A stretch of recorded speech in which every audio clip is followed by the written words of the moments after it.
And tonight, more stunning examples of illegal immigrant crime in Joe Biden's America. An illegal immigrant was just arrested for murder in Ohio. Turns out the guy had been deported a whopping 7 different times. Local sheriff says the illegal claims he's able to get back into the country within 2 weeks of being deported. That is how easy it is for criminals to get into our country under Biden. How many of those people might be terrorists, and they are building terror cells in our country? For example, in New York City, 6 of the 8 illegal immigrants, remember, the ones arrested this week on guns and weapons charges, the ones that were squatting in the basement of a Bronx apartment, yeah, they were released in accordance with New York's no bail law.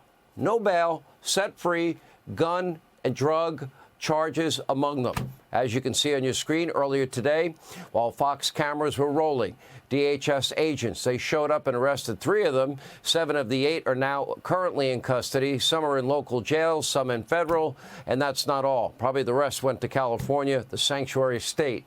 According to the New York Post, the illegal who was teaching other illegals, remember this guy was on social media, is now himself allegedly facing federal firearm charges. When asked today why criminal illegals are being shown the revolving door back to freedom, why it's so easy to cross over the southern border, well, there was Karine Jean-Pierre.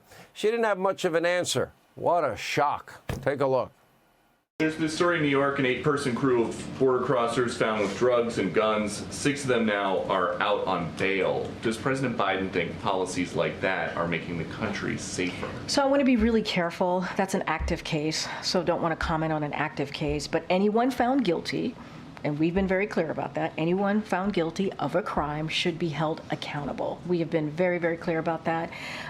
And if a person poses a danger to a community, they should be detained pre-trial. Remember, she spread the lie, the big lie. Oh, the border's secure. The border's closed. Just like Vice President Harris, your borders are. Just like Joe himself. Just like Circleback Jen Psaki. Just like Alejandro Mayorkas. Here with the reaction. He is the senior fellow at the Hoover Institution. Our friend, Victor Davis Hanson. Okay, the numbers speak for itself. The reality is they don't care. Because if they cared, Victor Davis Hanson, they would look at the tens and tens of thousands of illegals from China showing up at our southern border, and they would see a national security threat.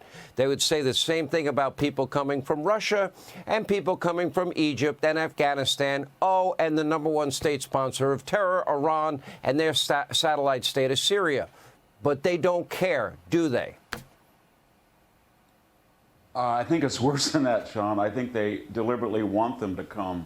If you have 10 million people and just 1% are criminally minded or intended, that's 100,000 people.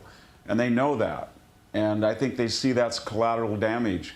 And it's acceptable damage because the greater project, as Ted Cruz pointed out, they want when you have a system that goes from 30% voting absentee in 2020 to 70%, and the rejection rate goes down by a magnitude, and people are going to be mailed these ballots. And if anybody objects, they have this paradigm that you're an election denialist or voter suppressionist or racist. They feel they have a formula that is going to be very valuable in 2024. As far as letting people out on bail, that's even more pernicious without, no bail at all. I think when you look at critical legal theory and you see these violent criminals that are almost released instantaneously, what's the ideology behind it? I think it's more, we're not going to let you middle-class people be complacent in your little plastic lives and think you can go on in your bubble while the other is hurting. So we're going to let these people out, and they're going to confront you with these social problems and these cries of social justice, and you're going to have to address it. You're going to have to pay higher taxes. You're going to have to more DEI. You're going to have to more programs. So that's deliberate, too. And I think it's a nihilist deliberation, but my God, it's not laxity, it's not incidental, it's premeditated. It defines all common sense, which is not so common, and all logic that we would have. And that is that what I would want at our border is very simple. not complicated. I think it's common sense. Anybody coming into this country has to do so legally. They need to be vetted so they don't have radical associations. After COVID, I would say everybody needs a health check, and we have to means test people so that they don't become a financial burden on the American people when they get here. I don't think that's unreasonable, because there's no shortage of people that would want to come that we can trust would be vetted and would not be wanting to bring harm or have nefarious intentions against the people of our great country. I don't think they want those people. I think they look at the Hungarian Revolution when we had immigrants come in that fit exactly what you're talking about. They look at the people who originally fled Castro in the 60s, and they say these people came in many cases with high school diplomas, college degrees, skills. They assimilated, they integrated. They were not a useful constituency very long, and they don't want those people. We could let in 500,000 people if we vetted them, as you pointed out. We could bring in engineers and doctors. They all want to come. But the left doesn't want those people because they don't serve as a useful constituency for a larger government expansion and a complete revolution in the way we vote for our elected officials. So this is deliberate. Mayorkas knows that, and so does Biden and the people controlling Biden. And that's why it's so toxic. It's so nihilistic, as you point out.